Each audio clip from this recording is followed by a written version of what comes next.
그래요. 기도드리고 시작합니다. 고마우신 아버지 하나님, 오늘도 저희들에게 주신 귀한 만남의 시간, 오늘도 주의 말씀을 나누고 또 우리가 주의 말씀 안에서 또 우리 깨닫고 또 믿음의 뿌리를 내려야 할 것을 우리가 알기를 원합니다.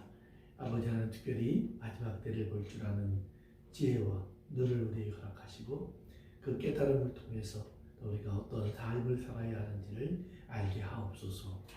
오늘도 부족한 종은 주님의 도구 되어서 주의 진리만 전할 수 있도록 사용하여 주옵소서. 예수님의 이름으로 기도합니다. 아멘. 우리 하나님 말씀 요한계시록 21장입니다. 우리 이날 시간 이제 새하늘과 새 땅에 대한 이야기를 좀 하고 있는데요. 그래서 우리 새하늘, 새 땅 이런 얘기하고 있는데, 새하늘과 새 땅이 어떻게 보면 새 예루살렘이라고도 말할 수 있을 것 같아요. 우리가 이제 한번 봅시다. 이제 우리 생각할 때 보면 이제 하나님이 새하늘과 새 땅을 새로 만들어 주시고 그 다음에 하늘에서부터 이 땅으로 새 예루살렘 성을 이렇게 내려 보내시는 것처럼 우리가 이제 성경의 내용을 일반적으로 생각을 하는데, 근데 사실 보면 새하늘과 새 땅에 다른 이야기가 아무것도 없어요. 새가 뭐 처음 창조 같은 경우는 뭐 새가 있다든지 나무가 있다든지 풀이 있다든지 해, 달, 별이 있다든지 이런 것 하나도 없어요. 오히려 이제 밑에 내려가 보면 하늘에 해, 달, 별도 필요 없다. 이제 이렇게 나오죠.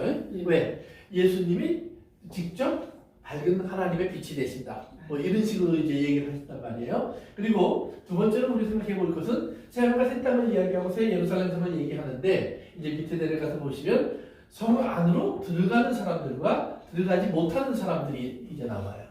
그러면 들어가는 사람들은 누구냐? 그 사람들은 뭐 우리가 생각할 수 있는 이제 구원받은 사람, 또는 두루마기를 예수 그리스도의 보혈에 빤 사람, 이제 그런 표현이 성경에 나와요. 들어가지 못한 사람은 이제 우리가 말하는 대로 회개하지 않은 사람, 일반적으로 그렇지만 이 죄인의 구체적인 리스트가 오늘 우리 21장 8절에 보면 나옵니다. 한번 볼까요? 8절에 보니까 두려워하는 자들과 믿지 않는 자들과 흉악한 자들과 살인자들과 음행하는 자들과 점술가들과 우상 숭배자들과 거짓말하는 자들과 하는 모든 자들은 불과 유황으로 타는 못에 던져지리니 이것이 둘째 사망이라. 그리고 밑으로 내려가세요. 21장 끝절에 가서 보시면 27절, 무엇이든지 속된 것이나 가증한 일 또는 거짓말하는 자는 결코 그리로 들어가지 못하되 오직 어린 양의 생명책에 기록된 자들만 들어가리라 그랬어요. 그러면 그리로 들어가지 못한다는 말은 새 예루살렘 성에 못 들어간다는 말이에요. 그 다음에 22장, 다음 장으로 넘기십니다.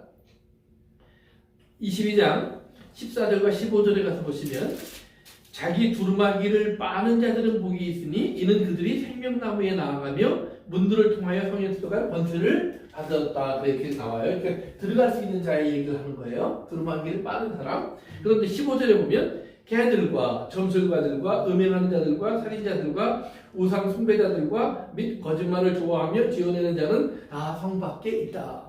그래서 이렇게 둘로 나눠지죠. 성 안에 들어갈 수 있는 사람과 들어가지 못하는 사람. 그러니까 이제 이 말을 듣다 보면 우리 생각이 그렇게 생각할 수 있어요. 성 밖에는 있지만 새하늘과 새 땅에 있는 거잖아요. 그렇죠. 그렇죠? 그러니까 그 사람들이 지옥 간 건 아닌 것 같죠. 그렇죠? 그런데 어떤 사람은 그렇게 돼 있고 또 어떤 사람은 아까 8절에 보니까 그 사람들은 불에 또 던져지는 사람이에요. 그런데 보면 21장 8절과 22장 이제 15절에 나온 사람들이 보면 거의 똑같아요. 차이는 처음에 보면 두려워하는 사람, 믿지 않는 사람들은 그렇게 하고, 그 다음에 6가지 죄가 쭉 나오는데 그 6가지 죄가 22장 15절에 나오는 6가지 그 제목과 다 똑같은데 하나만 달라요. 22장 15절에는 개가 나와요. 개 같은 사람. 개 같은 사람. 근데 21장 이제 8절에서는 개 같은 사람 대신에 흉악한 사람. 이렇게 나와요. 그러니까 개와 흉악한 사람이 같다라고 보면 똑같은 죄가 나오거든요. 근데 그 21장은 뭐라 그랬어요? 불못에 던져진다고 그랬어요. 근데 22장은 성 안에만 못 들어가요. 그러면 불못의 선녀들보다는 성 안에만 못 들어가는 사람이 나은 것 같잖아요. 그렇게 생각 안 돼요? 그렇게 생각되잖아요. 그래서 이제 요즘은 좀 그 소리가 좀 들었는데 얼마 전에 수년 전에 한국에 한 여자분이 미국에서 들어갔다고 제가 얘기 들은 것 같은데 미국에서 사역을 주로 하다가 한국에도 왔다 갔다 하는 사람이라고 들은 것 같은데 한 여자분이 천국을 갔다 왔어요. 천국. 그래서 그 간증이 아주 유행을 했어요. 아니 뭐 교회들마다 그분 모셔다가 간증 집회하고 그분이 책을 쓰면 또 책이 나와서 막 수많은 사람들 써보고 유튜브로 올라와서 또 찾아가서 보지 마세요. 예, 유튜브로 올라와서 또 이제 가서 또 유튜브 듣고 그래서 천국 얘기를 들어요. 그런데 거기 뭐 여러 가지 얘기 나오지만 대부분 얘기들은 뭐 다른 사람들의 얘기랑 비슷한데 다른 게 하나가 있어요. 그게 뭐냐면 천국에 보면 예루살렘 성에 들어가지 못한 사람들이 성 밖에 있는 사람들과 성 안에 있는 사람들로 나누어진다 이렇게 얘기를 해요. 그래서 성 안에 있는 사람들은 어떤 사람들이냐면 신앙생활 잘한 사람, 요즘 말로 하면 뭐 예배도 잘 참석하고 봉사도 많이 하고 헌금도 열심히 하고 뭐 하나님 말씀대로 살려고 노력하면 진실하게 산 사람, 그들은 성 안에 들어가요. 그런데 교회도 다니고 예수도 믿었지만 덜 믿은 사람, 좀 내가 볼 때 좀 가끔 땡땡이도 치고 이제 세상 살면서 이제 좀 이렇게 세상과 좀 타협도 하고 뭐 이렇게 산 사람들, 그 사람들은 지옥은 안 가는데 불못은 안 던지는데 이 바깥에 산다 이 말이에요. 그러면서 가끔 이 사람들한테는 이제 어려운 일도 생기고 그냥 좀 힘든 일도 있고 그래서 뭐 심지어는 여기 있는 사람들 가운데는 뭐 채찍에 맞은 사람도 있고 뱀이 감싸고 있는 사람들도 있고 마치 그 세상에 살면서 우리가 괴로움을 당하는 것처럼 그런 괴로움을 받으면서 그렇지만 지옥까지 가지 않았다. 뭐 이런 이야기를 한 적이 있어요. 그런데 사람들이 이 이야기를 들으면 굉장히 좋아해요. 왜 좋아하는지 아세요? 여기 들어갈 자신은 없는데 여기 정도까지 갈 것 같거든요. 근데 여기까지 가면 지옥 불보다는 나. 이렇게 이렇게 생각한다 이 말이에요. 그런데 성 안에 못 들어가는 사람들은 여기 들어가는 사람은 똑같은 사람들이에요. 그렇게 생각을 해야지. 여기 보니까 성 안에 못 들어가지만 이런 사람도 있네. 그럼 나는 개 같은 사람이 돼도 여기에는 있을 수 있네. 이런 위로를 받으려고 하지 말라 이 말이에요. 그렇죠. 왜 그러냐? 그럼 성경에 이제 예수님께서 주신 비유 같은 데서 보면 바깥에 던져서 어두운 데서 슬피 울며 이를 갈미 있으리라 이런 표현들이 나와요. 그러면 바깥에 어둠이 있는 곳, 거기 뭐냐 하면 예수 그리스도가 빛이니까 빛이 없는 곳이에요. 그럼 빛이 없는 곳, 즉 예수님이 없는 곳은 뭐예요? 지옥이에요. 그게 지옥이에요. 예수님과 함께 교제하며 살 수 있는 곳이 천국, 예수님과 함께 할 수 없는 것이 지옥. 그 중간은 없다 이 말이에요. 그런데 천주교에서는 여기를 연옥이라고 부르죠. 연옥. 예, 맞아요. 연옥이라고 불러서 이 둘을 합쳐갖고, 근데 좀 달라요. 이 둘을 합쳐갖고 연옥에 들어갔다가 시간이 지나면 언젠가는 일로 와요. 이것이 1000년인지 10,000년인지 모르지만 언젠가는 일로 와요. 근데 이런 식의 생각을 한다 이 말이에요. 그러나 성경은 예수님도 분명하게 천국과 지옥으로 나누지 중간이 뭐가 있는 것처럼 말하지 않는 거예요. 그러니까 이렇게 성경을 가지고 이용하면 안 된다는 말이에요. 그래서 개나 뭐 흉악한 사람이나 살인한 사람이 거짓말하는 사람이나 여기에 들어갈 수 없다 이 말이에요. 그러면 우리가 개도 아니고 흉악한 사람은 아니라고 해도 살인, 거짓말, 또 우상 숭배, 점치는 거, 뭐 이런 거 한두 번씩 안 해본 사람 있을까요? 글쎄요. 네? 이게 자신 있게 안 해봤습니다 그런 사람이 없는 거 보니까 우리는 다 있어요. 다 있어요. 왜? 예수님이 미워하는 것도 살인이고 음욕을 품는 것만 해도 간음이에요. 근데 재미있는 것은 여자분들이 좋아할 얘기 하나가 있어요. 이게 음란에 대한 문제가 나올 때 음란은 주로 거의 다 남자에 대한 이야기. 성경에도 여자를 보고 간음하는 자는 음란한 생각을 품는 자는 이미 간음한 것이라고 할 때 이게 남자에게 한 말이에요, 여자에게 한 말이에요? 남자에게 한 말이에요. 그러니까 음란은 여기는 남자에게 포커스를 맞춰서 얘기를 해요. 신기하죠? 그러니까 그래서 저는 그런 생각을 해봐요. 다른 말로 말하면 예수님은 우리의 신랑 되신 예수님은 절대로 다른 여자를 보고 음란한 마음을 갖지 않으신 거예요. 우리만큼 다른 걸 찾지 않으셔요. 우리만 사랑해 주세요. 예수님은 순정파예요. 그런데 우상은 자기한테 잘해주는 대로 가. 그렇죠? 똑같이 두 사람이 있는데 어제까지는 내가 사랑을 받았어요. 그런데 저보다 더 잘하는 분이 생겼어. 그러면 우상은 나를 버리고 그리로 가요. 그게 우상의 특성이에요. 그렇지만 그래서 우상을 숨기는 거는 서로 많이 드리는 사람이 최고예요. 그러나 하나님은 이제 분명하게 우리에게 이제 금을 거주셔요. 그래서 그러면 그런 성경에 나오는 뭐 음란한 죄, 살인하는 죄, 거짓말하는 죄, 우상 숭배하는 죄, 정을 치는 죄, 뭐 이런 죄들을 우리가 한두 번씩은 다 했다 이 말이에요. 그런데 왜 여기에 우리는 들어갈 수 있는가? 바로 빠는 자들은 그랬죠. 빠는 자. 어린 양의 보혈로 빠는 사람. 이렇게 생명책에 우리의 이름이 기록된 이유는 우리가 거룩하고 의로워서가 아니라 예수 그리스도의 보혈로 우리가 씻음 받은 것을 깨닫고 아멘 믿음으로 들어가는 것을 우리가 알면 우리는 항상 여기에 들어가야 되는 거예요. 그래서 여기에 못 들어가는 사람들과 들어가는 사람들이 다시 한번 갑니다. 21장 마지막 절. 21장 마지막 절. 네. 한번 같이 읽어볼까요? 시작. 주 예수. 아니요. 21장 27절. 바로 앞장. 시작. 무엇이든지 27절. 네, 맨 끝줄. 예. 무엇이든지 속된 것이나 가증한 일 또는 거짓말하는 자는 결코 들어가지 못하되 오직 어린 양의 생명책에 기록된 자들만 들어가리라. 그러니까 이제 우리는 항상 그걸 생각해야 돼요. 내 이름이 이렇게 있으면 내 이름 옆에는 항상 예수 그리스도의 피로 이 써 있다 이 말이에요. 요것이 꼭 이 도량이 있어야만 생명책이 있는 거고 하나님 나라에 들어갈 수 있는 사람이 되는 거예요. 그래서 요것을 여러분이 잊지 않고 이제 있으면 돼요. 그래서 이제 이 새하늘과 새 땅은 그렇기 때문에 새 예루살렘 그리고 새 하늘과 새 땅이에요. 새 하늘과 새 땅을 했을 때 땅 따로 있고 새 예루살렘은 따로 있고 바깥에 사는 사람 따로 있고 들어가는 사람 따로 있고 아니다 이 말이에요.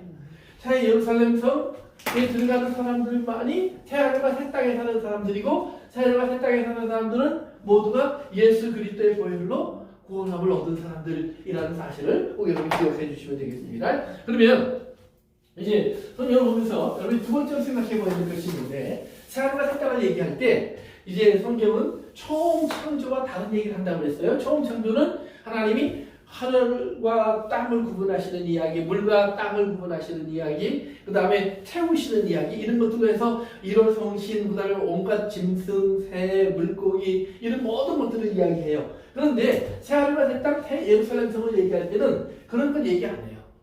그러면서 이제 보면 새 예루살렘 성도 이렇게 하늘에서 내려온다고 얘기하는데 뭐 황금, 보석, 뭐 온갖 것으로 이렇게 만들어져 있고 그리고 이제 이 성 안에 이제 해도 필요 없고 그리고 어떤 것들이 있는지도 나와 있지 않아요. 구체적으로. 초점이 뭐냐면 새 하늘과 새 땅, 새 예루살렘 성을 얘기할 때 가장 첫 번째는 뭐냐면 새 예루살렘 성을 얘기할 때 번번이 반복되는 것이 있어요. 2절 보니까 21장 2절에 보면 내가 또 봄에 거룩한 성 새 예루살렘 성이 하나님께로부터 하늘에서 내려오는데 그 준비한 것이 신부가 신랑을 위하여 예비한 것 같더라. 그 다음에 밑으로 내려가세요. 9절입니다. 7 대접을 가지고 마지막 7 재앙을 담은 7 천사 중 하나가 나와서 내게 말하여 이르되 이리 오라. 내가 곧 신부 곧 어린 양의 아들을 네게 보이리라. 그래요. 그래서 성령으로 나를 데리고 그 높은 산으로 올라가 하나님께로부터 하늘에서 내려오는 거룩한 성 예루살렘을 보이니. 이게 재밌는 거예요. 보세요. 새하늘과 새 땅이 보이고 새하늘과 새 땅이 보이고 거기에 예루살렘 성이 내려오는 것이 보이는데 어디서 보느냐? 큰 산 위에 올라가서 봐요. 그 큰 산은 어디 있을까요? 그러니까 이것이 대부분 이것을 우리가 볼 수 있는 자리에 하나님 세워주셨다라고 이해를 해야지 그 큰 산이 에베레스트 산일까 아니면 백두산일까 한라산일까 고민할 필요 없어요. 이건 그냥 하나님 높은 곳에 올리셔서 그것을 볼 수 있는 곳에 갖다 놓으셨다. 그렇게 이해해 주시면 돼요. 그래서 이것이 새 예루살렘 성이 내려오는 것을 보이는데 새 예루살렘 성이 바로 뭐예요? 예수 그리스도의 신부예요. 예수 그리스도의 신부인데 예수 그리스도의 신부는 성경은 또 뭐라고 그랬어요? 바로 우리 교회 즉 성도들을 예수 그리스도의 신부라고 얘기를 했어요. 그런데 신부가 땅에서 사는 우리의 모습으로 설명되어 있지 않고 하늘에서 내려와요. 그러면 보세요. 이게 정방형 주사위처럼 생긴 건물이 새 예루살렘 성인데 우리가 이렇게 네모나게 생긴 건 아니잖아요, 사람이.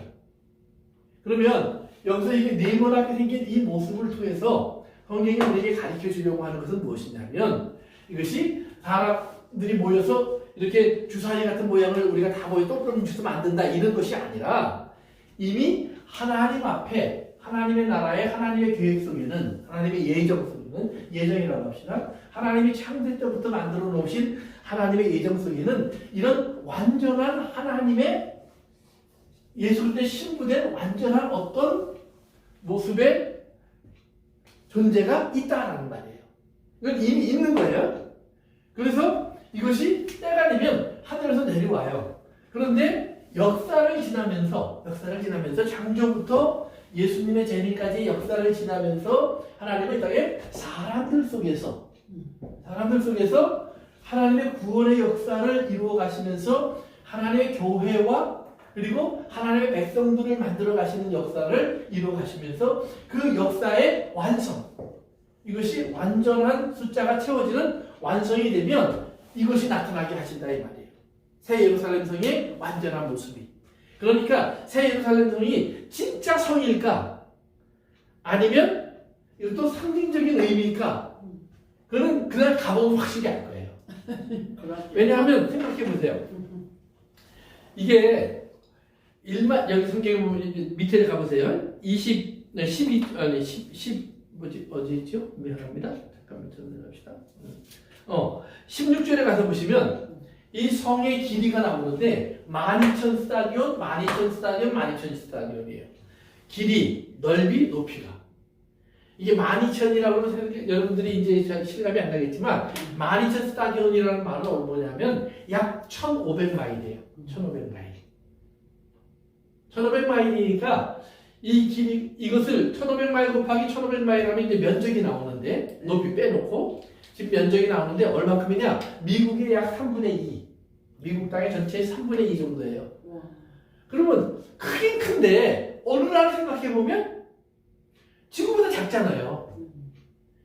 어떻게 보면 조그만 거예요. 미국 땅의 3분의 2니까 뭐 유럽도 있고 태평양도 있고 대서양도 있고 오스트레일리아도 있고 뭐 우리가 알고 있는 전 세계의 땅에 비하면 별것 아니에요. 그렇게 큰 건 아니에요. 그렇지만 반대로 이게 얼마나 큰 것이냐라고 또 우리 바꿔서 얘기하면 이렇게 어떤 설명을 하는데 온 세계 사람들을 뉴욕에 사는 사람들만큼 따닥따닥 붙여놓으면 뉴욕이라는 도시에 사는 사람하고 붙여놓으면 텍사스 사이즈에 70억 명을 집어넣을 수 있어요. 텍사스 사이즈에 그것보다 더 예를 들면 더 좁게 막 프랑스 파리나 뭐 이런 식으로 좀 더 인구 밀도가 높은 네덜란드 같은 나라의 그 인구 밀도 숫자로 막 같이 좁혀놓으면 한국의 경상도 쪽에 갖다 집어넣어도 70억이 들어간대요. 근데 그 사람들은 다 이렇게 서 있는 거죠. 제대로 눕지도 못하고. 근데 미국이 뉴욕 정도면 누울 수는 있어요. 그런데 미국의 휴스턴이라고 하는 도시가 미국의 세 번째, 네 번째라고 하는 도시인데 거기는 굉장히 공간이 커요. 넓어요. 그 정도의 여유를 갖고 사람들을 70억을 집어넣으면 아까 말한 정방형, 즉 12,000 스타디온, 12,000 스타디온의 사이즈, 미국의 약 3분의 2 정도 되는 사이즈에 다 들어갈 수 있다는 거예요. 그러니까 70억의 인구가 많은 것 같지만 여기에 집어넣는 건 문제도 아니에요. 거기다가 높이도 12,000 스타디온이니까 그 뭐 한 3층 정도로 만들어도 제대로 위가 안 보일 정도로 높은 거예요. 그러니까 그런 높이의 그런 넓이를 가진 곳이니까 우리가 충분히 들어갈 수 있다. 그런데 그것도 정말로 진짜 길일까? 아니면 상징적인 말일까? 왜냐하면 이 12,000이라는 말은 12 곱하기 1000이에요. 1000은 10 곱하기 10 곱하기 10이에요. 그러니까 10이라는 것은 완전이에요. 완전 숫자의 3번이니까 완전의 완전이에요. 근데 12는 뭐냐? 이건 그냥 백성을 얘기해요. 그러니까 구약의 이스라엘도 12부족. 신약의 예수님의 사도들도 12사도. 그리고 새 예루살렘 성에 그래서 기초도 12사도. 그리고 성문은 12지파의 이름 이렇게 나와 있어요. 그래서 왜 그러면 12지파의 이름이 나오고 12사도가의 이름이 나오느냐? 예수님께서 아브라함을 택하셔서 이스라엘이라고 하는 하나님의 백성들을 만드실 때 하나님이 너희들만 내가 구원하겠다라고 만드신 게 아니에요. 하나님이 아브라함을 부르실 때 아브라함이 뭐라고 얘기하시냐면 아브라함아 너는 복의 뭐가 돼요? 복의 근원이 되라 그랬어요. 그래서 누가 복을 받아요? 아브라함만 복을 받아요? 아브라함만 은혜를 입어요? 아브라함의 직계 후손들만 하나님의 나라에 들어가요? 아니에요. 모든 족속들이 너로 인하여 복을 받으리라 그랬어요. 그렇죠? 그래서 너를 저주하는 자는 내 저주하고 너를 축복하는 자는 내가 축복하리라. 그러니까 이스라엘 12지파도 모든 온 세계의 모든 족속들을 축복하기 위해서 하나님이 세우신 지파예요. 아멘. 그렇죠? 또 마찬가지예요. 하나님이 예수님이 12사도를 세우셨는데 12사도를 이제 성경에 보면 너희는 땅끝까지 이르러 땅끝까지 이르러 그 다음에 마태복음에 보면 모든 족속으로 제자를 삼아. 그러니까 12이라는 말은 단순하게 이스라엘 12지파 그래서 이스라엘의 특별한 어떤 그 구원받는 특권 이것을 얘기한 것이 아니라 12지파를 하나님이 허락하신 이유는 아브라함에게 약속하신 약속대로 온 세계의 모든 사람들이 구원받게 하기 위해서. 또 12사도를 예수님이 세우신 것도 마찬가지로 모든 족속에게 복음이 전파되게 하기 위해서. 그래서 예수님께서 뭐라고 하냐면 이 땅에 오시면서 예수님이 자기 백성에게 왔는데 자기 백성은 예수님이 영접하지 않았어요. 그 말은 이스라엘이 영접하지 않았다는 말이에요. 그런데 그 다음에 말이 붙어요. 영접하는 자, 곧 그 이름을 믿는 자들에게는 하나님의 뭐가 돼요? 자녀가 된 특권을 줬어요. 근데 그 영접이 이스라엘만 영접해요? 아니에요. 이방인들도 영접했다 이 말이에요. 그러니까 예수님이 오기 전까지는 이스라엘만 하나님의 백성인 것처럼 이스라엘이 하나님의 말씀을 바꿔놨어요. 그래서 나만 구원받아 이렇게 얘기했다 이 말이에요. 그런데 하나님께서 말씀을 제대로 예수님을 통해서 우리에게 보여주신 것을 보니까 예수님을 통해서 누구든지 영접하는 자, 곧 그 이름을 믿는 자들에게는 하나님의 자녀가 되는 특권을 주신 것처럼 구원함을 얻는 은혜를 모든 사람에게 주셨다 이 말이에요. 그래서 이제 똑같은 말씀이 예를 들면 이사야서 52장에 보면 나오는 유명한 말씀이 있어요. 이게 뭐냐면 복음 들고 산을 넘는 자들의 발걸음이 얼마나 아름다운가. 그러면서 그것을 이스라엘 사람들에게 찾아가서 복음을 전하는 사람이라고 이스라엘 사람들을 해석을 해요. 근데 바울이 그 말씀을 그대로 로마서 10장으로 가지고 와서 9장으로 가지고 와서 9장 10장인가요? 가지고 와서 뭐라고 하냐면 복음을 온 세계 이방인들에게도 다 전하고 있는데 그들에게 복음을 전하는 모든 모습을 성경은 그렇게 이야기한 것이다 하면서 그 말씀을 그대로 사용해요. 그래서 복음 들고 산을 넘는 자들의 발걸음이 얼마나 아름다운고 이 말씀은 모든 이방인들과 모든 유대인들 가림없이 이 말씀을 모든 듣는 자들에게 하나님이 주신 말씀이다. 이렇게 얘기를 해요. 그러니까 똑같은 말씀인데 구약에서는 이스라엘 사람들이 자기들의 것이라고만 생각한다 이 말이에요. 그래서 그것을 자꾸 왜곡해서 이스라엘만의 하나님으로 이렇게 딱 답을 만들어 놨어요. 그런데 이스라엘의 하나님은 실제로 그들에게 보여주기 원하는 것은 뭐냐면 너희들이 원래는 육체로는 이스라엘 사람이 아니야 라는 말이에요. 왜요? 이스라엘 사람이라고 말했던 아브라함이 누구예요? 아브라함은 이라크 출신이에요. 오늘날로 말하면 쉽게 말하면 아랍 사람일 수도 있고 또는 페르시아 사람일 수도 있어요.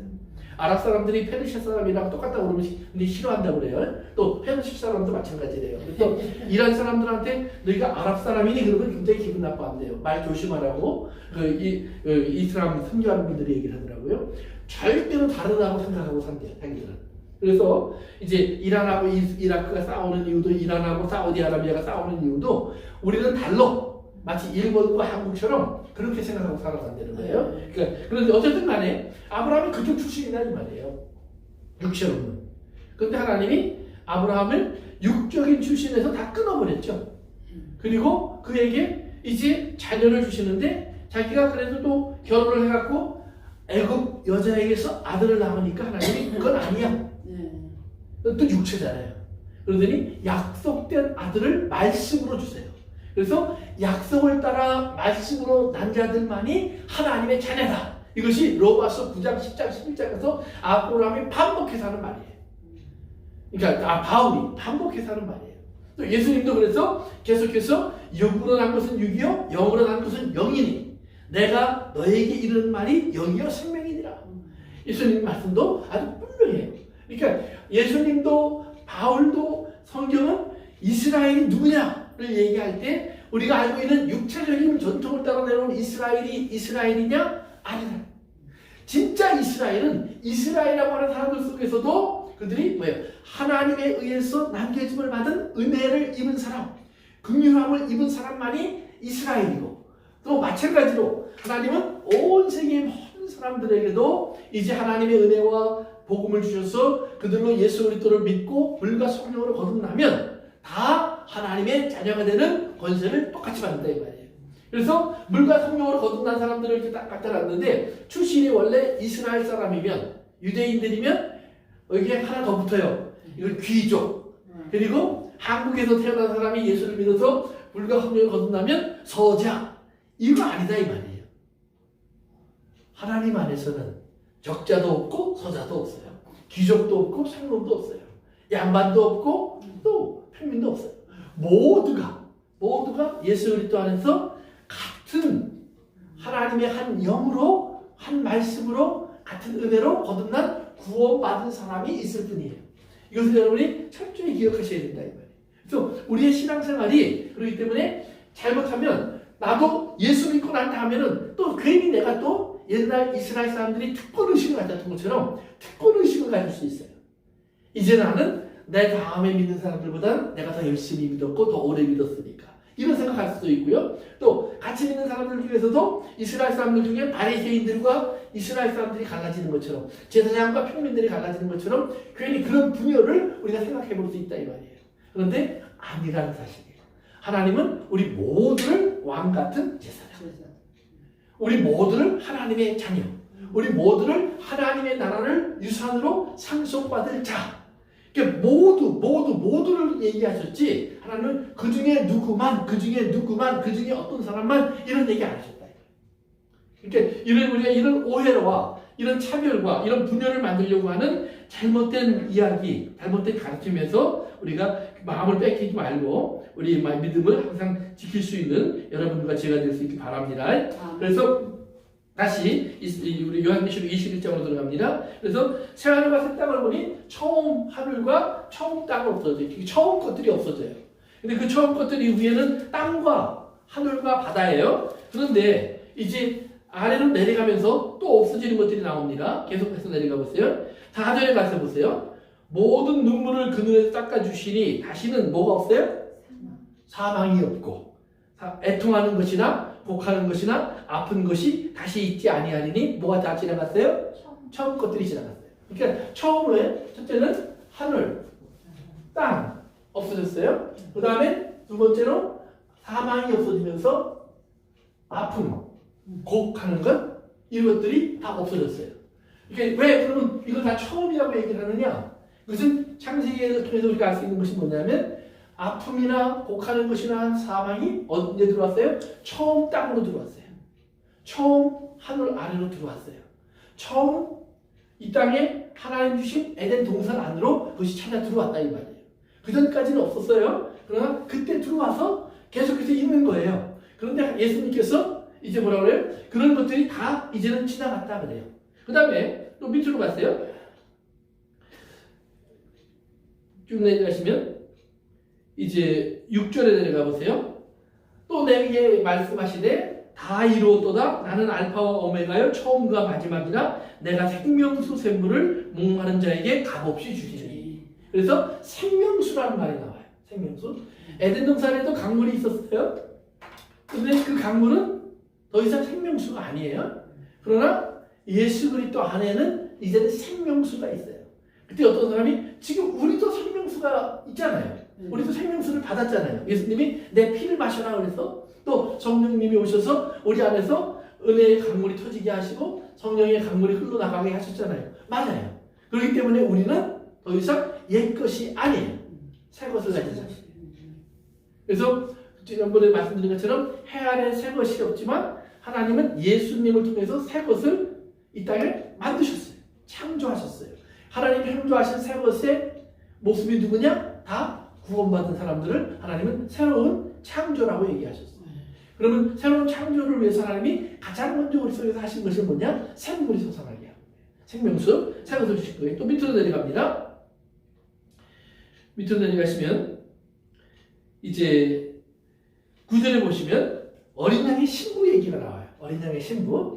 그러니까 이제 처음으로 돌아가 보시면 처음 신부들은 다 뭐예요? 이건 타락했어요. 더러워져요. 추해져요. 왜? 이스라엘이 하나님의 그를 뭐라고 하냐면 시온은 내 딸이라고 불렀어요. 예루살렘도 내 딸이라고 불렀어요. 또는 시온을 하나님은 내 신부라고 불러요. 구약성경에 보면 여러 군데에서 그것이 반복돼요. 시온, 이스라엘, 내 딸, 내 딸. 내가 사랑하는 딸. 내 사랑하는 아내. 심지어 그런 표현을 해요. 그런데 이스라엘이 뭐예요? 하나님을 떠나서 누구를 섬겨요? 우상을 섬겨요. 그럼 언제부터 시작됐느냐? 그럼 태초부터 시작부터.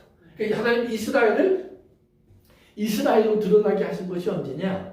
사실은 아브라함, 이삭, 야곱 때는 이스라엘이 뭔지 잘 몰라요. 이제 이스라엘이 숫자가 많아진 것이 언제예요? 처음으로 숫자가 많아진 이스라엘 언제 나타나죠? 출애굽기에 보면 애굽에 가서 그들이 400년 종살이 하는데 숫자가 많아져서 큰 숫자가 됐어요. 그래서 그때부터 이제 애굽의 왕이 이스라엘 사람들을 히브리 사람들하고 구분해내기 시작해요. 저들은 애굽 사람 아니야. 아프리카 사람도 아니야. 페르시아 사람도 아니야. 그냥 강 건너온 놈들인데 히브리 사람들이에요. 강 건너온 사람들 히브리란 말이에요. 그러니까 뭐 애굽 왕이 저들은 강 건너오신 분들인데 이러지 않을 거예요. 그러니까 강 건너온 놈들인데 우리가 노예로나 부리기 딱 좋은 놈들이야.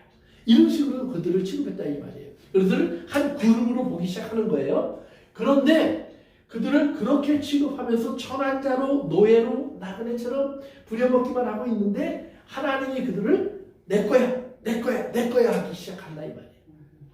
그래서 하나님이 그들이 왜 하나님의 것인지 하나님의 소유된 것인지를 보여주는 모습이 10가지 재앙이에요. 그래서 땅은 재앙을 누리는데 이스라엘은 그 재앙 속에서 점점 더 모여야 돼요. 이스라엘하고는 뚜렷한 얼굴이 생겨요. 뚜렷한 이름이 생겨요. 확실히 자기가 누구를 아버지라고 불러야 되는 줄을 알게 된다 이 말이에요. 그러니까 신앙생활 속에서 고난에는 그런 의미가 있어요. 이 땅의 모든 사람들이 당하는 것이 시험이라고 성경은 말해요. 그러니까 바울이 우리가 시험 당할 즈음에 하나님께서 뭐예요? 피할 길을 주사 능히 감당하게 하신다 그랬는데 그 시험을 성경이 뭐라고 표현하냐면 모든 사람들이 받는 시험과 동일한 것 외에 다른 것 받는 거 없다 이 말이에요. 그렇다고 해서 모든 사람이 다 자신이 갑자기 죽고 모든 사람이 다 암에 걸리고 이건 아니에요. 그러나 나만 암에 걸리는 건 아니다 이 말이에요. 나만 사업이 망하는 것도 아니라는 말이에요. 항상 사업이 망한 사람도 있고 또 아픈 사람도 있고 불행한 일을 당하는 사람도 있고 정말 저주받은 인생 같은 모습들이 보이는 사람들도 우리 주변에 얼마든지 있어요. 그런데 우리는 내가 예수를 믿으니까 나는 안 그래야지, 안 걸려야지, 안 당해야지 이런 생각한다 이 말이에요. 근데 하나님 뭐라고 얘기하냐면 땅에 사는 동안에는 너희도 다 똑같아. 왜? 해가 모든 사람에게 비추고 비가 모든 사람에게 내리고 계절이 모든 사람에게 바뀌는 것처럼 이 땅에 있는 길, 흉, 복, 저주, 아픔, 행복, 즐거움 다 희노애락 다 똑같이 누릴 거야. 그런데 너희에게는 내가 같이 있어. 그래서 이 세상 사람들은 자기가 헤어나오려고 하는데 너희는 내가 너희를 끄집어내줄 거야. 그러면 하나님 끄집어내준다는 말은 이렇게 해서 이렇게 해준다는 말 아닙니까? 그게 아니다 이 말이에요. 그것을 견디면서 하나님의 선하신 뜻이 우리 안에 이런 것 속에서 이루어지는구나. 그러면 그 선한 뜻이 이루어지는 가장 핵심이 뭐예요? 나를 위해서 예수님이 십자가에 못 박히셨구나. 나는 죄인이니까 이렇게 병 걸려서 죽고 지옥 가는 게 마땅해. 그런데 예수님이 나를 치료하셨다고 하는구나. 아니 병 걸린 사람을 치료해서 병이 나야지. 아니요. 거룩하게 되었다. 하나님 보시기에 부족함이 없는 온전한 사람이 되었다 이 말이에요. 그래서 너는 완전해. 하나님이 너는 나의 완전한 아들이야, 완전한 딸이야 라고 말할 수 있는 사람이 된 것을 치료라고 얘기하는 거예요. 나의 모든 부족한 것들이 다 없어진 거예요. 나의 모든 잘못되고 연약하고 삐뚤어진 것들이 다 바로잡아진 거예요. 그리고 나서 하나님 뭐라고 말씀하시냐면 그렇기 때문에 너희는 더 이상 이제는 사망 가운데 있지 않아. 너희가 지금 이런 과정을 통해서 사망으로 들어가고 절망으로 빠진다고 생각하는데 캄캄하다고 생각하는데 그 캄캄한 별벽 속에서 너희가 눈을 떠봐. 암흑 속에서 빛이 보이잖아. 너희들은 그리로 들어가고 있는 거예요. 그러니까 세상 사람들은 암흑 속에서 아까 예루살렘 성 얘기할 때도 바깥에 있는 사람들은 못 들어가니까 그들은 어둠 속에서 어디로 갈지 모른다 이 말이에요. 그런데 하나님께서 우리에게는 똑같은 어둠이 있는데 너희들은 빛으로 가고 있어. 그러니까 어둠을 지나가고 있는 거예요. 어둠에 뭐 갇혀 있는 게 아니라 이 말이에요. 그 차이예요. 그것을 성경은 구원이라고 얘기하는 거예요. 그래서 우리가 그런 하나님의 구원을 우리가 기억하면서 우리가 이제 이 땅에서 예수 그리스도의 사람으로 살 수 있는 특권을 하나님 주신 것을 우리가 감사하면서 살아가면 되는 거예요. 그래서 이제 우리에게 하나님께서 이제 거룩한 성 예루살렘에 들어가는 것, 그러니까 그것이 새 것이. 그러니까 그 전까지 있던 사람들에게는 구원이라고 하는 새 것이 무엇인지 몰라요. 그런데 오늘 우리는 확실히 구원이 무엇인지, 새 것이 무엇인지, 그러니까 나의 옛사람이 그 안에서 겪어야 하고 절망해야 되고 무너져야 하고 포기해야 되는 것들 속에서 나는 왜 포기하지 않고 소망의 사람이 되어서 살아갈 수 있는지를 확실히 보여주시는 거예요. 그 다음에 계속 내려갑니다.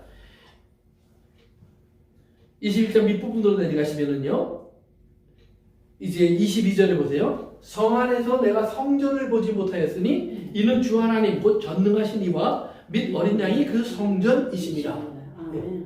그러니까 처음 새하늘과 새 땅 있기 전에 처음 땅에는 이 하나님 만드신 예루살렘이라고 하는 성전이 있었어요. 그렇죠? 이스라엘 속에 하나님 예루살렘의 성전을 주셨단 말이에요. 그런데 새하늘과 새 땅에는 더 이상 이제 성전이라는 건물이 없어요. 아니 이거 하늘나라를 보고 그림자로 받아서 그린 건데 만든 건데 왜 이 성전이 없어요? 하나님 나라에 보면 완전한 성전이 있어야지. 그런데 성경이 뭐라고 그래요? 왜 없냐? 그것은 전능하신 하나님, 즉 하나님과 그 다음에 어린 양이 성전이에요. 그러니까 이 땅에 있는 성전은 어린 양 예수의 모습 그리고 하나님의 모습을 그리는 거예요.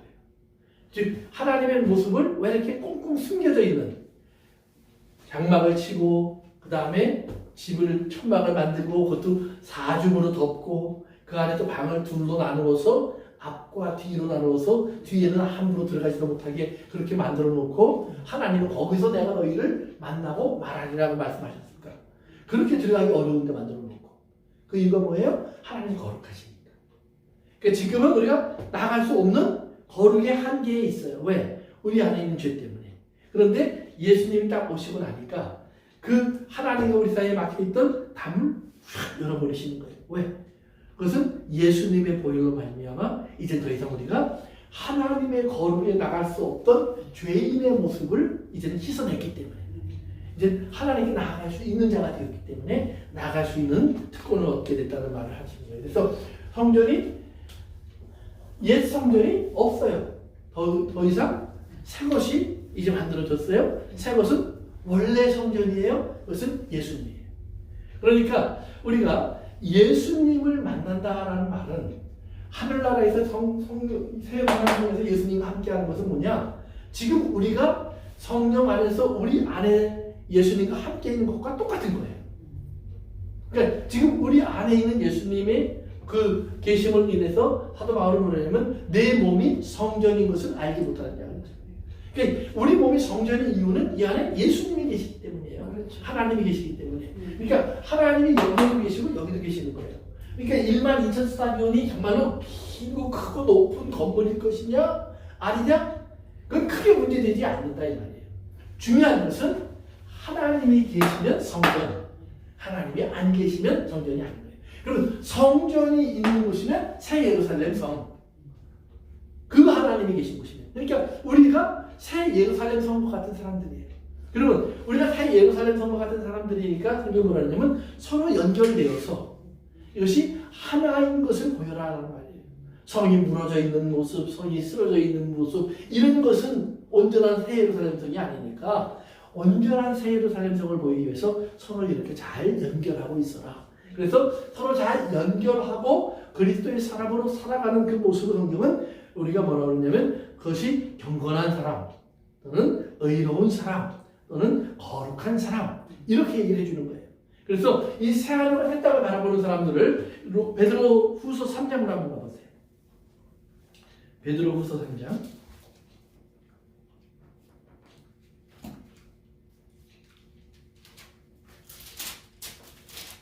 베드로 후서 3장 찾으셨어요? 네. 그러면 이제 우리 10절부터 한번 볼까요? 그러나 주의 날이 도적같이 오리니 이건 주님이 다시 오시는 날을 말해요. 그날에는 하늘이 큰 소리로 떠나가고 물질이 뜨거운 물에 풀어지고 땅과 그 중에 있는 모든 일이 드러나리로다. 그러니까 새하늘과 새 땅이 나타난다는 얘기를 하는 거예요. 처음 하늘과 처음 땅이 없어지고 처음 새 것이 드러난다는 말이에요. 이 모든 것이 이렇게 풀어지리니 너희가 어떠한 사람이 되어야 마땅하냐.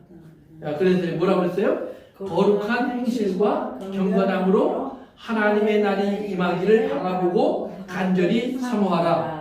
그날에 하늘이 불에 타서 풀어지고 물질이 뜨거운 물에 녹아지려니와. 그 다음 절 우리는 그의 약속대로 의가 있는 곳인 새하늘과 새 땅을 바라보도다. 그래서 이 새하늘과 새 땅, 즉 예루살렘 성을 바라보는 사람들은 어떤 사람들이냐? 지금 우리가 이 땅을 살면서 뭐예요? 뭐라는 사람이에요? 거룩한 행실과 경건함으로 하나님의 날이 임하기를 바라보고 간절히 사모하라. 그러니까 맨날 이렇게 쳐다보고 있으란 말이 아니라 거룩한 행실과 경건함으로, 즉 하나님의 말씀 안에서 예수 그리스도를 믿는 믿음으로 살아가는 모습을 성경은 그것이 경건하다, 거룩하다. 왜? 우리는 세상에 많은 이야기가 있지만 예수님의 말씀에 귀를 기울여요. 이것이 거룩한 거예요. 거룩하다는 말은 구분됐다라는 말이지, 거룩하다는 말은 남들이 다 듣고 알고 있는 것과는 다른 것이에요. 그러니까 모두가 듣고 알고 있는 것을 성경은 뭐라고 하냐면 더러운 것 그래요. 그러니까 우리가 평범한 것, 일상적인 것, 누구나 하는 것, 그것을 성경은 경건한 것 아니 거룩함의 반대말로 써요. 그러니까 더럽다라는 말이 성경에 나올 때 그것은 평범한 것을 얘기하는 거예요. 우리는 다 육체를 가졌잖아. 우리는 다 사람이니까, 인간이니까 우리는 그럴 수밖에 없어라고 말하는 모든 것들이 뭐냐면 더러운 거예요. 그러니까 우리는 그걸 핑계로 자꾸 죄를 합리화시키잖아요. 네. 그게 더러운 거예요. 맞아요. 그런데 성경은 뭐냐면 너희는 아니야. 너희는 하나님의 특별한 은혜로 말미암아 긍휼과 자비로 말미암아 구원받아서 사망에서 생명으로 옮겨진 사람들이야. 예수 그리스도의 사람들이야. 예수님께서 이 땅에 오셔서 하나님의 말씀에 항상 귀를 기울이고 그 말씀을 다 이루어 완성하는 삶을 살아가신 것처럼 너희도 살아가. 너희도 그 길을 걸어갈 수 있어. 그래서 뭐예요? 듣고 믿고 순종하고 따르는 거예요. 그래서 우리가 하나님 말씀을 듣는 일에 힘써라 그래요. 그런데 우리는 하나님 말씀 들으면서 무슨 생각이냐면 그는 아무나 못해. 그는 예수님, 바울, 베드로, 교회를 생각하면 목사는 그렇게 해야 돼. 장로, 권사 그렇게 해야 돼. 근데 난 아니야. 우리는 그렇게 생각한다 이 말이에요. 또 뭐라고 하면 난 이제 겨우 예수 믿었는데 또한 예수님 믿은 지 하루밖에 안 된 사람도 순교하는 거예요. 1년 돼도 마찬가지예요. 제자들 다 3년 안 된 사람들이에요. 그 중에는 10대도 있었고 20대 청년들이 대부분이었고 이 땅에서 우리가 말하는 혈기왕성한 사람들이 대부분이었어요. 그렇다고 해서 나이 든 사람이 없었느냐? 아니에요. 나이 든 사람도 있었어요. 또 부자는 없었느냐? 아니 돈 가진 사람도 있었어요. 여자들은 없었느냐? 분명히 많았어요. 아이들도 있었어요. 근데 그들에게 다 똑같이 주님이 너희는 내 증인이 되어라. 하나님의 성령을 받아서 다 너희는 이제 성령 안에서 그 성령으로 말미암아 진리 가운데로 이끌림을 받고 그리고 성령이 가르쳐 주신 가르침을 따라서 너희는 힘써 내 복음의 증인이 되어라. 열심을 하라. 주님 똑같이 말씀하셨다는 말이에요. 그렇다면 오늘 우리가 우리를 거룩하게 하신 하나님, 성령으로 말미암아 나를 거룩하게 하신 하나님의 약속과 능력을 믿어야 돼요. 그리고 그거 할 수 있게 하시는 하나님. 과거에는 할 수 없어라고 말했던 것을 이제는 할 수 있어. 왜? 우리는 육체를 가진 사람이야가 아니라 성령으로 인하여 새로워진 신령한 사람이에요. 신령한 사람. 그 신령하다는 말이 뭐예요? spiritual being. 너는 영적인 사람이야. 맞아요. 그러니까 우리가 그 믿음을 잊어버리면 안 돼요. 나는 영적인 존재구나.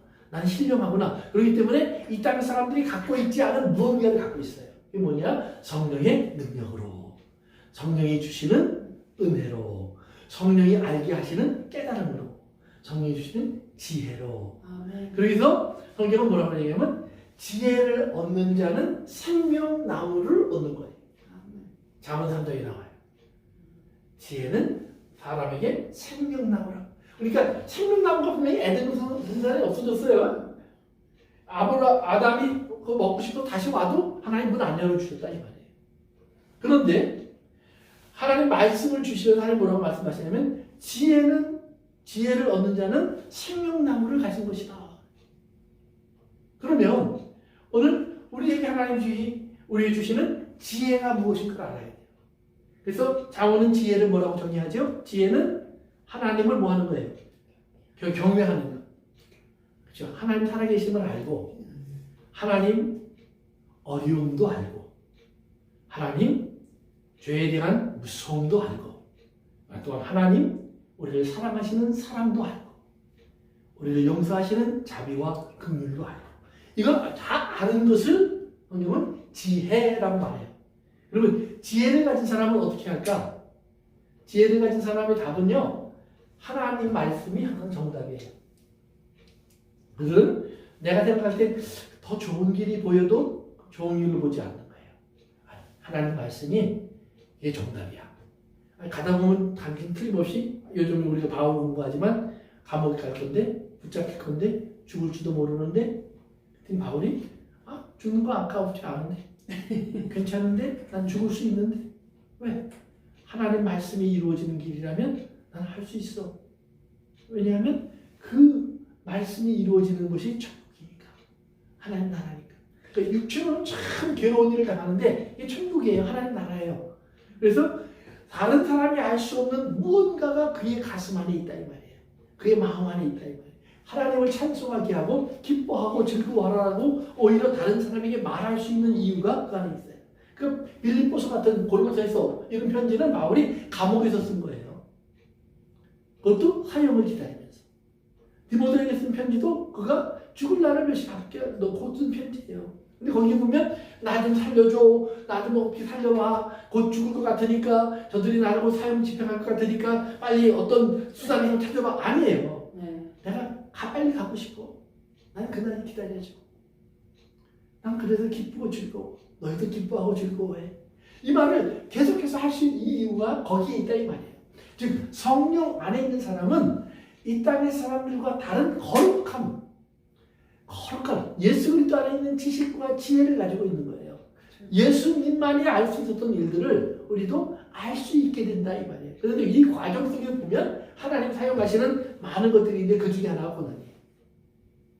그러니까 요한계시록에서 지금 우리가 끝부분에 와 있는데 그 끝부분에 올 때까지 고난의 어려운 일들이 얼마나 많았어요. 그렇죠? 짐승이 나타났고 막 우상숭배하지 않으면 죽이기도 하고, 그리고 감옥에 가두기도 하고, 뭐 먹고 마시는 일에 어려움을 주기도 하고, 이 땅에서 막 쫓겨다니기도 하고, 불에 던져지기도 하고, 뭐 온갖 이야기들이 지금 요한계시록 얘기가 다 나왔잖아요. 그러니까 어떤 사람들은 그거 안 가려고 휴거해서 싹 넘어간다고 얘기하는데 그게 아니란 말이에요. 그걸 다 지나가고 있다 이 말이에요. 그런데 우리가 그걸 교회가 왜 그걸 지나가느냐? 그것은 그 소망 때문이에요. 그래서 성경은 뭐라 하냐면 이기는 자는 그래요. 이기는 자. 그래서 교회에 대한 얘기할 때 7번이나 이기는 자는 그렇게 얘기했다가 요한계시록 21장에 오니까 또 이기는 자예요. 이기는 자에게는 하나님께서 하나님의 아들이라고 불러주시고, 그리고 하나님의 나라를 유업으로 받게 해주신다고 약속하잖아요. 그냥 볼까요? 7절 보세요. 21장 7절 시작. 이기는 자는 오케이. 이기는 자는 이것들을 상속으로 받으리라. 나는 그의 하나님이 되고 그는 내 아들이 되리라. 아멘. 아멘. 여기서 이것들이 뭐예요? 새 예루살렘 성이죠. 하나님의 나라죠. 생명수지요. 그래서 하나님의 나라에서 이거 전혀로 받는 사람이 되는 거예요. 근데 처음 하늘과 처음 땅에 없었던 그것들이 다 이 새 예루살렘 성 안에 있어요. 근데 새 예루살렘 성 안에 있는 모든 것은 우리가 겉으로 보이는 이 큰 정방형의 새 하늘과 새 땅과 새 예루살렘 성 빼놓고 그 외에 그 안에 있는 모든 것은 이미 다 지금 우리 안에 있어요. 예수 믿는 사람들 안에. 왜? 새 것은 이미 와 있어요. 우리가 새 생명수, 그렇죠. 새 생명의 양식, 또 뭐예요? 새 생명, 또 예수 그리스도 안에 있는 새로운 신분, 아들이 되어서 하나님을 아버지라 부를 수 있는 특권, 그리고 이 땅을 살면서 이미 우리는 왕 같은 제사장으로서의 다스림. 그러니까 우리가 오해하는 건 뭐냐면 왕 그러면 남을 다스리는 거예요. 근데 성경은 왕 그러면 나를 다스리는 거예요. 내 속의 죄를 다스리는 거예요. 왜? 하나님의 나라는 지금 여기니까 성전 바깥은 이방인들에게 지금 하나님 짓밟으라고 주신 시간이니까 42달의 시간. 요한계시록 11장에서 했죠. 그러나 성전인 내 안은 요거는 뭐예요? 하나님 나에게 주신 지금 뭐예요? 새 예루살렘 같은 거예요. 나는 그 안으로 하나님께 영광과 존귀를 갖고 들어가서 하나님을 경배하고 찬양하고 예배하는 자가 된다 이 말이에요. 그러니까 새 하늘과 새 땅에서 그래서 또 하나 보시면 우리 넘어갑시다. 우리 한 군데 보시면 21장 그 끝부분으로 내려가세요. 밑으로 내려가세요. 23절에 보면 그 성은 해나 달의 비침이 쓸데없으니 이는 하나님의 영광이 비추고 어린 양이 그 등불이 되심이라. 만국이 그 빛 가운데로 다니고 땅의 왕들이 자기 영광을 가지고 그리로 들어가리라. 뭐예요? 빛이 해달 별이 필요 없어요. 그러니까 이게 지금 새하늘과 새 땅이 도대체 어떤 하늘과 어떤 땅이냐? 인간이 상상할 수 없는 곳이에요. 왜? 우리는 하늘 그러면 마땅히 해가 있어야 되고 밤이 되면 달과 별이 있어야 돼요. 그런데 밤도 없고 해달 별도 없어요. 그러면 밤이 없으면 얼마나 졸렸겠어요. 피곤하고. 그렇죠? 지금도 우리가 하루에 몇 시간씩 꼭 자야 되는데 이거 영원히 못 자.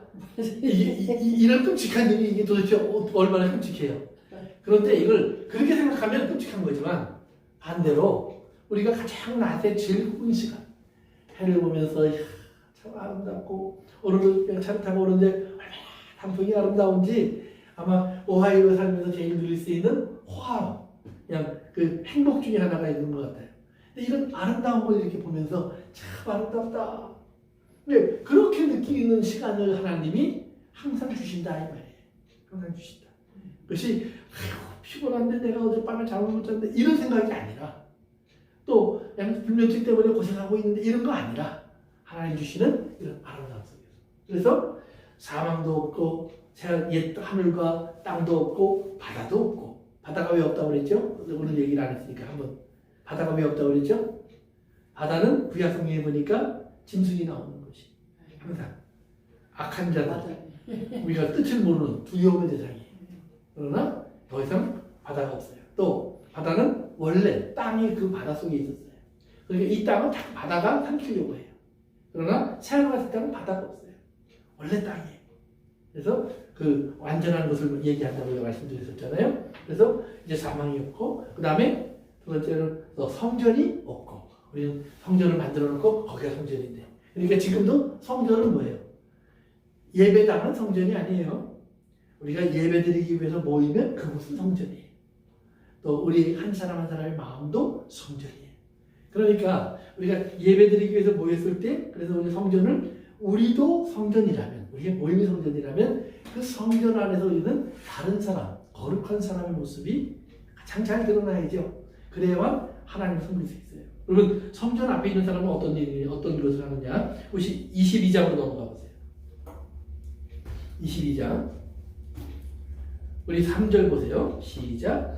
다시 저주가 없으며 하나님과 그의 어린 양의 보좌가 그 가운데 있으리니 그의 종들이 그를 섬기며. 아멘. 뭐가 또 없어요? 저주가 저주가 없어요. 저주. 그러니까 이 땅에 저주면, 그러니까 교회 안에서 저주하면 돼요, 안 돼요? 안 돼요. 왜? 성전이니까 저주가 없어야죠. 우리가 뭐가 있어요? 용서가 있어요. 관용이 있어요. 오래 참음이 있어요. 우리가 인내하고 참고 기다리고 영접하고 용납함이 있어요. 이것이 성경이에요. 근데 뭐가 없어요? 저주가 없어요. 근데 어떤 사람은 저주를 잘해요. 교회 안에서 저주할 수 있다고 생각을 해요. 착각이에요. 큰일 나죠. 네, 착각이에요. 특별히 강대 땅에서 저주하는 목사님이 있으면 그냥 교회를 버리세요. 강대 땅은 저주하는 곳이에요. 그럼요.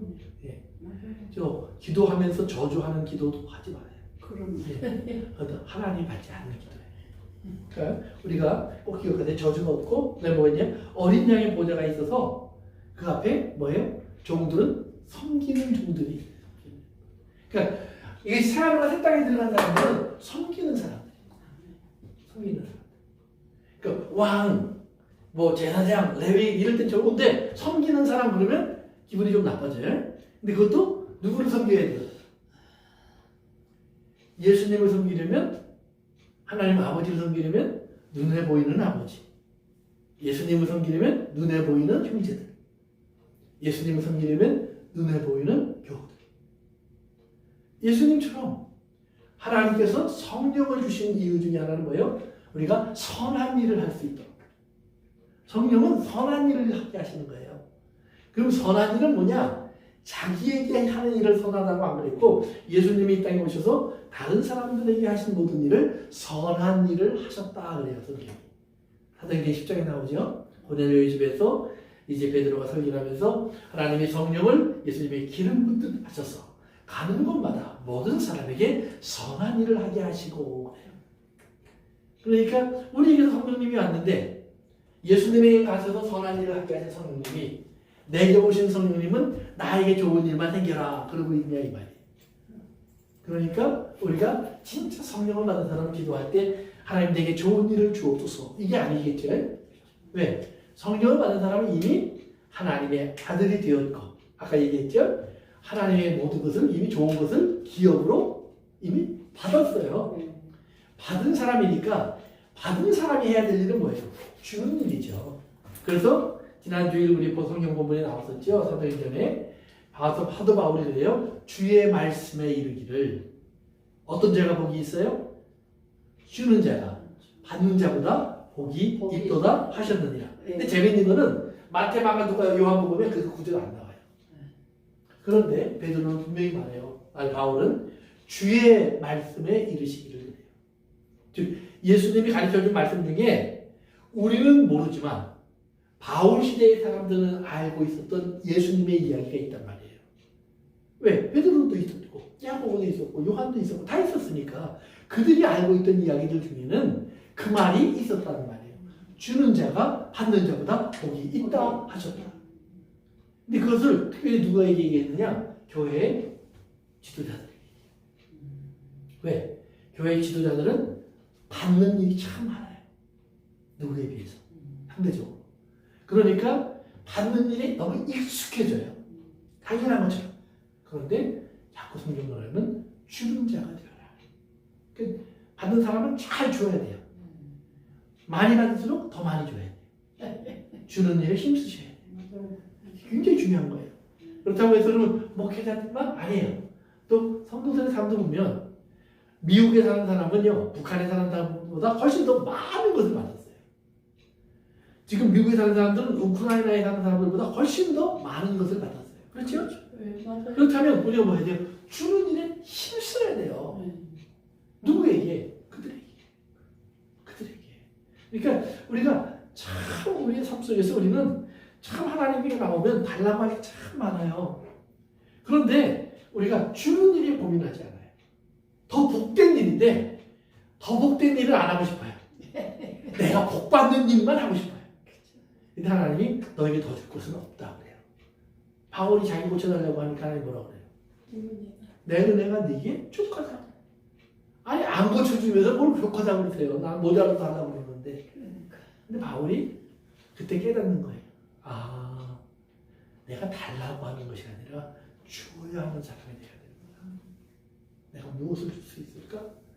하나님 돈을 줬으면 돈을 줄 수 있고, 명예를 줬으면 명예를 버릴 수 있고, 뭐 나에게 지위를 줬으면 지위를 통해서 내가 뭘 할 수 있을 텐데, 지금 나는 모든 사람들의 저 밑바닥에 가 있는데 뭘 줄 수 있을까?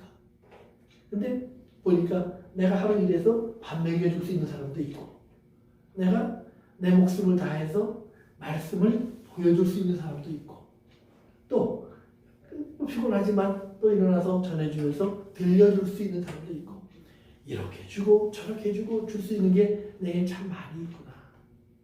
바울이 그 일을 깨닫는 거예요. 그렇죠. 그래서 우리의 삶 속에서 우리가 종들이 그를 섬기는 사람, 그 섬기는 자가 예배하는 자예요. 예배는 그렇기 때문에 우리가 잘 차려입고 와서 주님 앞에 다 돼서 찬송하고 기도하고 헌금하고 이게 아니라 얼마큼 섬겼느냐를 가지고 오는 거예요.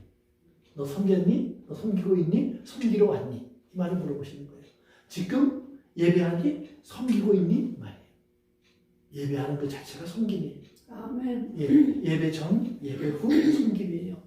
예배를 위해서 어떤 섬김을 가지고 있었는가를 한번 질문하시는 거예요. 아멘. 그래서 오늘 이제 거기까지만 할 때인데요. 네. 그러니까 21장은 다 마칠 겁니다. 그러니까 이제 성경은 새하늘과 새 땅의 이야기를 하지만 새하늘과 새 땅의 이야기를 우리가 이야기하기 위해서는 처음 것들이 무엇인가를 알아야 돼요. 처음 것들이 처음 하늘 처음 땅이 있었는데 왜 하나님께서는 그것을 버리셨을까? 그것을 다 없애셨을까? 목적이 있었다 이 말이에요. 왜? 그 안에서 죄인된 우리가 머무는 시간을 허락하시는 거예요. 그 다음에 이제는 저주까지 죄로 인하여 사망, 이 모든 아픔, 고통의 온 것을 다 씻어주시는 하나님의 치료와 회복이 무엇인가를 보여주시는 거예요. 그래서 이제 우리가 다음 주일에 새하늘과 새 땅, 즉 하나님의 나라에 있는 22장 1절부터 5절에 있는 내용을 중심으로 공부할 텐데 거기 보면 우리가 좀 이해하기 힘든 하나님의 나라의 모습이 있어요. 근데 그 이유가 무엇인가를 같이 생각해 보면서 우리가 얘기할 거예요. 그래서 그렇게 공부하도록 하겠습니다. 그래서 더 이상 이제는 빛도 필요 없고 해달 별도 필요 없고 또 그러면 이제 이런 질문도 나와요. 그러면 강아지도 없고 고양이도 없고 말도 없고 새도 없고 물고기도 없고 꽃도 없고 풀도 없고 그냥 길은 금육처럼 생겼고 기초적으로 다 보석이고 물은 진주고 그러면 이 도대체 나무는 무슨 재미로 산다는 말인가? 박물관인가? 또는 기념관인가? 무덤인가? 무덤은 화려하게 만들어놔도 괜찮아요. 거기에 있는 사람이 불평하지 않아요. 그런데 여기를 만약에 금으로 확 만들어놨다고 생각해 보세요. 처음엔 금이네 그러지만 조금 있으면 못 살겠네 그럴 거예요. 오늘 하나님의 나라가 어떤 것일까? 우리가 좀 더 지혜롭게 생각할 수 있길 바랍니다. 기도합니다. 아버지 하나님 감사합니다. 오늘도 우리에게 하나님의 나라를 조금 더 알도록 도와주셨사오니 이제 우리가 그 나라를 바라보며 소원하는 그런 삶을 사도록 이끌어 주시기를 원합니다. 예수님의 이름으로 기도합니다. 아멘. 수고하셨습니다. 네, 혹시 질문 있으세요?